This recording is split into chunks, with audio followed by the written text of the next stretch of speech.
In today's economy, more people than ever are looking to buy and sell businesses. But how do you do it? Welcome to the Deal Board, presented by Transworld Business Advisors. Straight talk about real deals and real people.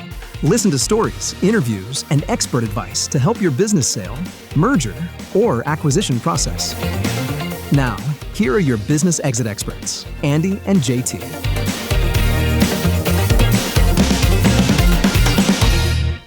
Hey, welcome to the Deal Board, Transworld Business Advisors. I'm JT, Jim Tatum. This is Andy Cagnetta. Andy, glad to see you again. I'm glad to be here. And here we are running hard in 2026 already, it right? is busy. And, one of the things I love about this podcast is we're trying to educate the public. Yeah. About things that are going on now. Yes. I mean, we talk to buyers about goal setting because there's a lot of misinformation out there. We're going to do more buyer education. We're going to do more seller education. But I think we have to start right at the beginning for sellers is, why do you need a broker? And there's a lot out there that says you don't. Right. That's more so now than ever before, I think. And that's crazy. That's why I wanted to cover this, because how many people think, oh, I'll just ask AI, or I'll just hire some sort of web portal to list everything on and see if I could do it myself. Yep. Or you don't need a broker. I've got the buyers and I can get you connected to buyers and you don't have to pay a broker a fee. And I can understand the attractiveness there. I mean, you would think I was a complete moron if I said, hey, yeah, of course the broker doesn't need to get a fee. Well, the broker does need to get a fee because they're doing the work.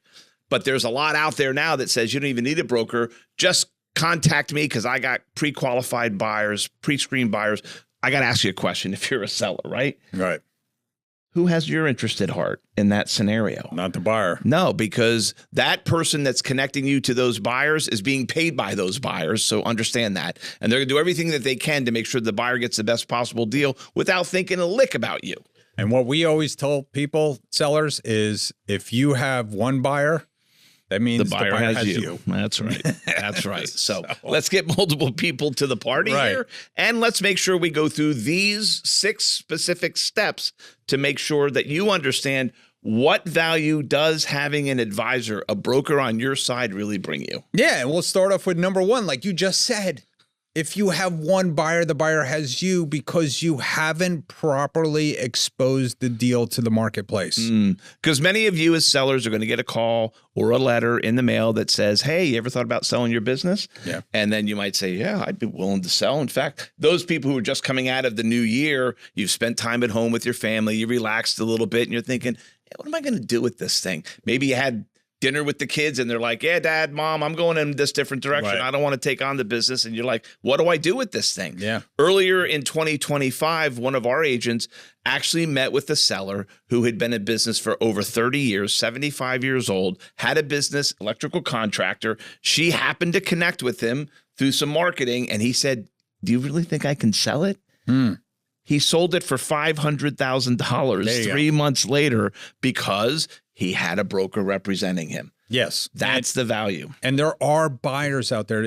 Again, I've mentioned this before. It's still, my 30 years here, it's been mostly 90-something% a seller's market. And it is now. And so there are plenty of buyers. And even if you have something that you don't think you could find someone for, I guarantee you we can find someone. Well, having a database of 7,000 buyers in the Transworld market from over the last 10 years, although Transworld's been around for 46, 47 years now, you've been doing this for 30 years. Yeah. 7,000 in the last 10 years. We have the people who are ready to— 700,000. 700,000. Sorry, what did I just say? 7,000? 700,000. Thank you. 700,000 buyers. Are you kidding me? There's someone out there that we can get you connected to bring more than one buyer, more than likely, to your deal, but get the exposure. And that's what an agent and an advisor is going to do for you. Yeah, because that will truly tell you what your market value is. And hopefully we'll be able to create a little bit more than market value. Wait. So hold on a second. You think that the market dictates what the price that a seller should ask for their business? Yeah. And it's so funny. We talk a lot about price, and we're going to talk about price in a second. But what we're really looking for is the right buyer. And The right buyer and the right price. At the right price and the right buyer, because oftentimes when sellers have choices, and that's what we're looking to do, give our sellers choices, properly expose you to the marketplace, give you choices, it doesn't come down to price. I mean, sometimes you think it does, but a lot of times it comes down to, I want to sell to that individual. I want my there's employees. Some synergy. Yeah. I want my employees to be taken care of by that person. I want my customers to be taken care of that. I want to make sure that the distributors that rely upon me to sell their wares are treated properly by the new buyer. Sometimes it's just getting that good deals for good people. Yeah. Well, it's interesting because oftentimes if you don't get approached by that person saying, hey, you ever thought about selling it? And I'm your buyer, et cetera, and you only has that one person, so the buyer has you. Right. When you go and take the business to market, if you're not working with an advisor, now you got to funnel through all those people, the tire kickers, the people who aren't qualified, the guy who doesn't have two nickels to rub together, but he's like, hey, if you'll sell or finance 100% of the business, I'll be your buyer. Yeah, sure. Okay? You want somebody who's going to weed all of those people out, and that's what a good advisor is going to do for you as a seller. Yeah. All right. But you need to get proper valuation. I think that's where you were going to go. That's number two. So we've talked a lot about this in the marketplace, that the marketplace has, in my dreams when I got here 30 years ago, it was a very fragmented business. To find a business for sale, you used to go to the newspapers. Right. Comparative shopping wasn't really possible. Yeah. So now it's possible. And so in order to sell your business at the top price, and this sounds strange, you need to be close to the market price. Right. You need to have a good reason for selling at that price. You need, and we've talked about this before. The reason to do a BOV is to get that number that is defensible. And it's based not just on what the broker sees or what the business is doing, although that plays a big part in it. What your revenue is, what your asset value is, what your profitability is, your SDE if you're a Main Street business, maybe your EBITDA number if you're a lower middle market or middle market services, middle market level business. But having a number that makes sense and you can defend, and it's now also much more based on historical data. Yeah. Okay. We can see what those businesses in your industry and your NAICS code or your SIC code with similar profit, with similar revenue. What have they sold for in the past? When you've got someone coming to you as the buyer, you're not accessing that data. You don't know if the offer that they're making for you is a good offer or not. You want someone who's going to help you make sure that you're positioning your business in the market with the price that makes the most sense for you. Yeah. And I was working with the seller not too long ago, and we had their business for sale. And it was so funny because they're still getting those letters. Of course they are. From wanting to buy a business, So of course, good on the seller. They were sending those letters to us. Okay. And so and one of them was a legit company, this company out of New York that was looking to open offices here in Florida. And this was a perfect fit for them. And we kept contacting them. We kept sending them teaser sheets to the person that was writing and no one would get back to us. So we kept, and this was the perfect. And so I didn't know why this was happening. And we finally, through either a LinkedIn connection or a mutual friend, got in touch with the CEO of this company. Okay. And he put me in touch with the person who was in charge of acquisitions. And they said, we don't want to talk to your seller. And I said, why? Because they've already shown us how unreasonable they are with their price.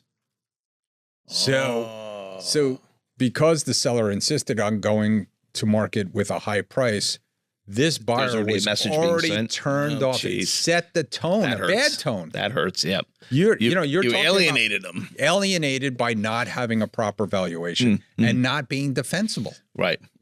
And again, we talked about this in earlier episodes as well. Not only does it need to be defensible, but it needs to be reasonable when we take it to a lender, that the lender is going to do their own third-party valuation. Right. And it needs to be pretty doggone close for them to go, yes, we're going to go ahead and do the lending. And our statistics show that you have to be within 15%. Yes, of the market price. Yep. Now, the good news is if we properly package your deal and if we fix maybe some of the things that we've talked about in past podcasts as well, we might get a higher value for your price, and the proper valuation may be higher because we were able to fix a bunch of stuff. Right. So again, another reason why you want to bring us in right now. Yeah. Well, and then number 3, I think, is the managing the confidentiality piece without killing momentum, because you bring it to market. You want it to start picking up speed, and it's going to happen, right? You get the listing in market. All of a sudden, we're going to get our buyer match triggered, which is proprietary to Transworld. So we're going to, that 700,000 buyers we were talking about in that database, there are people who've already set up their criteria that says, I'm looking for this industry, this much revenue, this much profit, this much of an investment, and they will get notified the second that your business becomes listing live. And so we want to make sure that we then manage that confidentiality, because the first thing they're going to say is, where's it located? Send me the books and records. I want to see the financials. It is very, very, very, very difficult for even an accountant or attorney working on your behalf, or even yourself. Obviously, it is so hard to, I mean, one of the first things I do when I get a prospect call is I Google the phone number. If you try to use your own phone to sell your business, even if you think that you're doing it confidentially, I guarantee you someone's going to dig and find it. They're going to dig and they're going to find out who you are, and they're going to find out about your business. And confidentiality is one of the most important things when selling your business.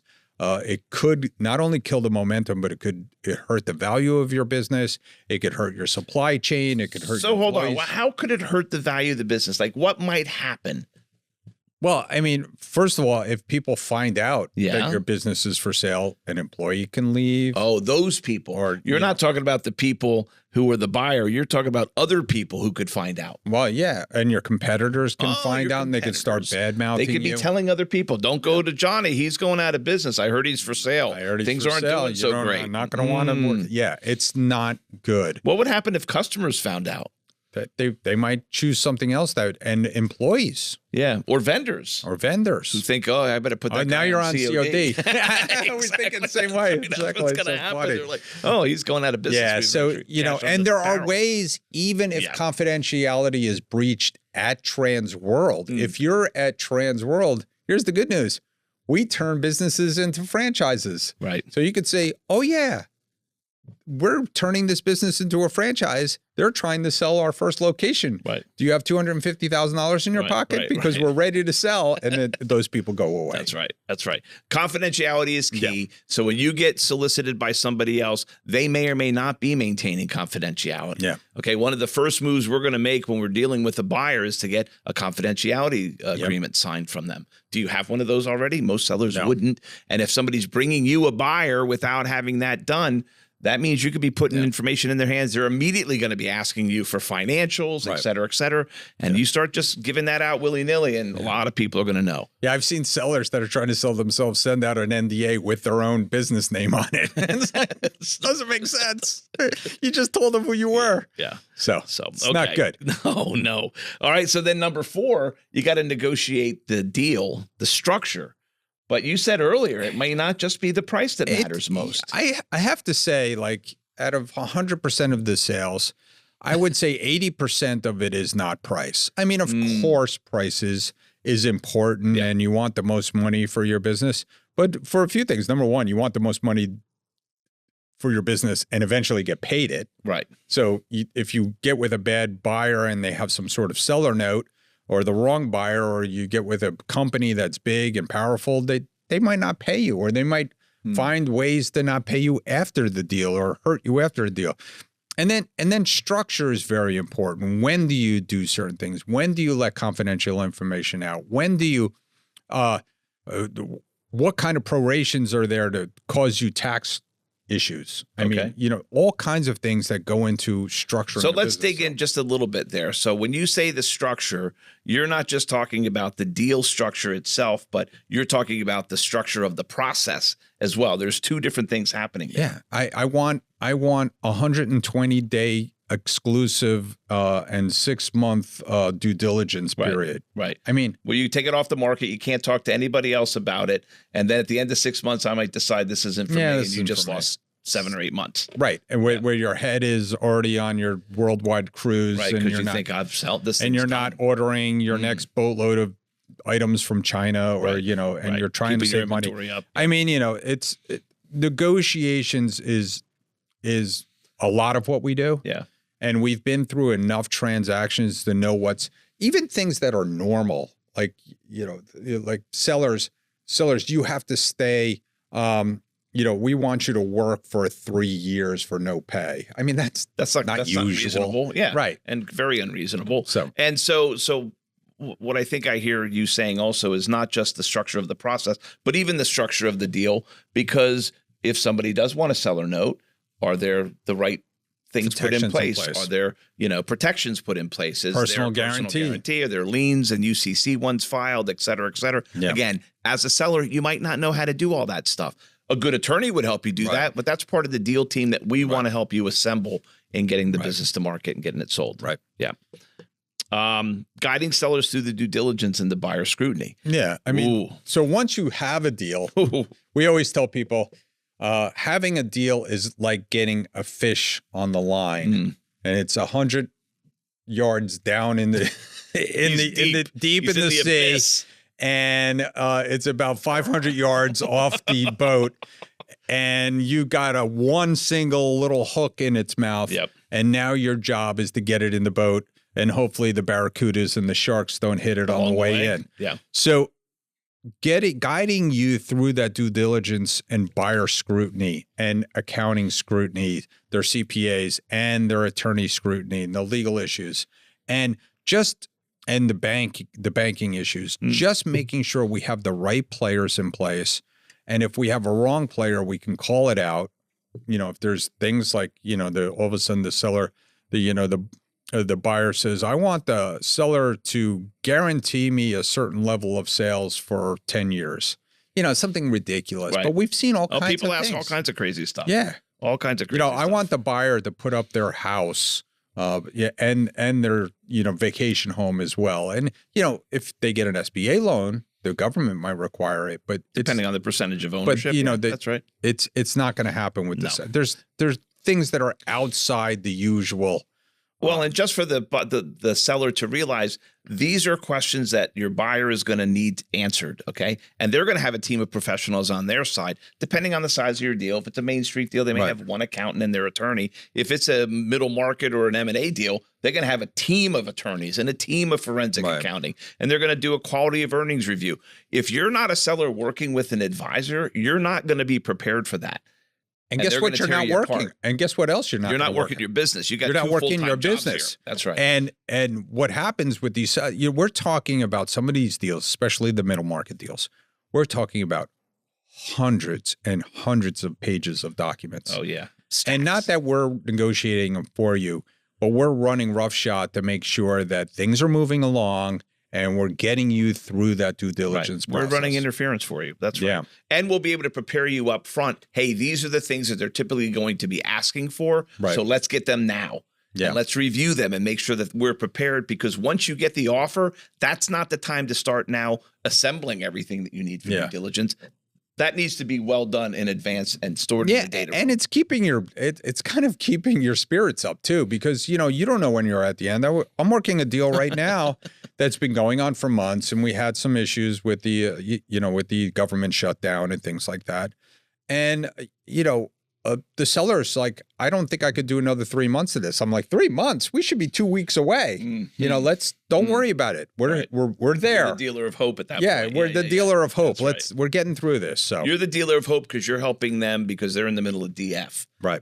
Deal fatigue. Yeah. When they start wearing you down, and you're like, at this point, then the buyers know, especially if they're being coached. If they're dealing with a private equity group, a family office, somebody's done this, they've bought many, many businesses before, and this is the first time you've sold yours, they're going to be looking to wear you down and then come back at the very end and say, well, we found this in the quality of earnings review. We think it's only worth that. And sometimes as a seller, you're like, you know what, just take it. I'm done. I can't do this anymore. That's where you need somebody in the middle, and that's what your broker advisor is going to do. And that's kind of the next thing is we keep the deals moving when issues do come up. And one of the ways we do that is, we have 699,999 more buyers to go through. That's right. If you're not the right one, you're not the right one, we're going to move on. But the other thing is that, we talk about this a lot in M&A too. You think you have the right buyer. You think everything is perfect, and then something comes up and you can't solve that problem. An insurance issue. Insurance these days is crazy, right? And all of a sudden, to get rewritten on an insurance deal, it's going to cost 5 times what it cost before. Right. And it's like, well, Transworld has, we've heard, we know that there are ways around this. There are reps and warranties insurance we can put in. There are other insurance brokers we've dealt with. The insurance is just one thing. I mean, there's so many different examples. There's a lot of moving parts that have T's that have to be crossed, I's that need to be dotted to get this thing across the line. So you're going to need somebody in your corner to make sure that deal keeps moving. Yeah. And that's what a good advisor broker is going to do for you. Yeah. So, I mean, because issues will rise. It's not when. It's not when. It's it's not if. It's when. Was it every good deal dies what? At least 3 times. 3 times. Yeah. And if you're the one trying to run it yourself because you're the seller, you're probably not going to be able to resuscitate it. Yeah, I mean, because we're a little bit insane as business brokers. We're a little bit. We are eternal optimists. That's right. We are clouded by our judgments that we think we can get this deal done. Anything. That's right. We're resourceful. But we've done that. This is what we've done for 30 years, and we've seen deals be turned around. No matter how dead they are, we're going to resuscitate it. We're going to get those nails, and we're going to pull them out of the coffin. That's it. And we're going to bring it back. Bring that puppy back to life. Right. Breathing life into bones. Yeah. So, and then lastly, what do we got to do? You got to close the deal. We got to close the deal. You got to close the deal. You got to do all that work and then walk away? No. We're not having that.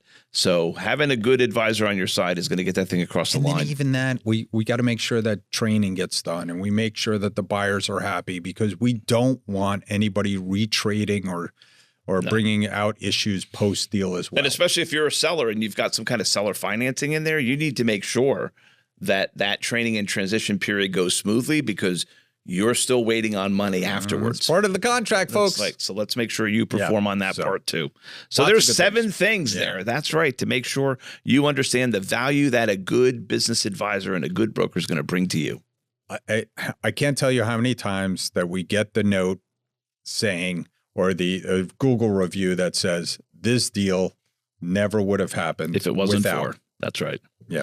If it wasn't for. So there you go. 7 great pointers for what you should do to make sure that you understand the value that a good broker and advisor can bring you. And we always have listing of the week and a deal of the week. Stay tuned for more. And thanks for being here at the Deal Board. See you soon.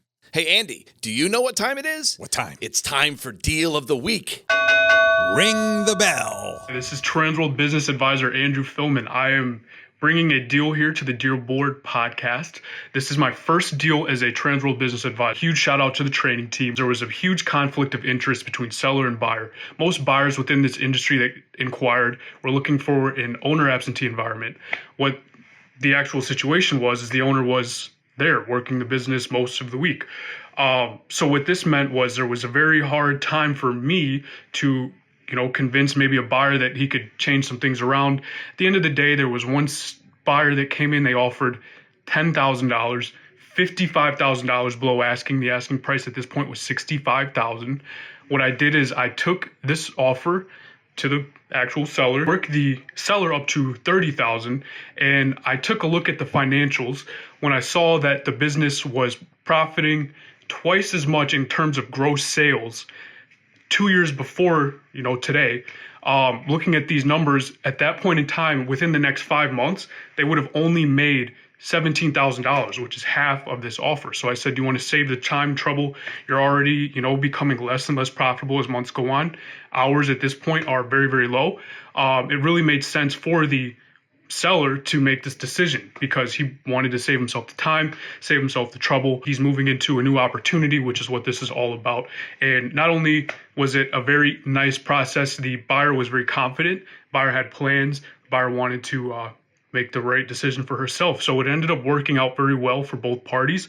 And I would say that, if you ever want to sell a business, you can contact me at aphilman@tworld.com, or you can visit my webpage, Andrew Philman. If you Google me, go to the Transworld page, you can contact me there. Hey, JT, do you know what time it is? Money time? Almost. It's time for Listing of the Week. Hey, welcome back, everybody. It is Listing of the Week, and I am here with Mark Lazarus, who's been our franchisee, I think, longest out of everybody.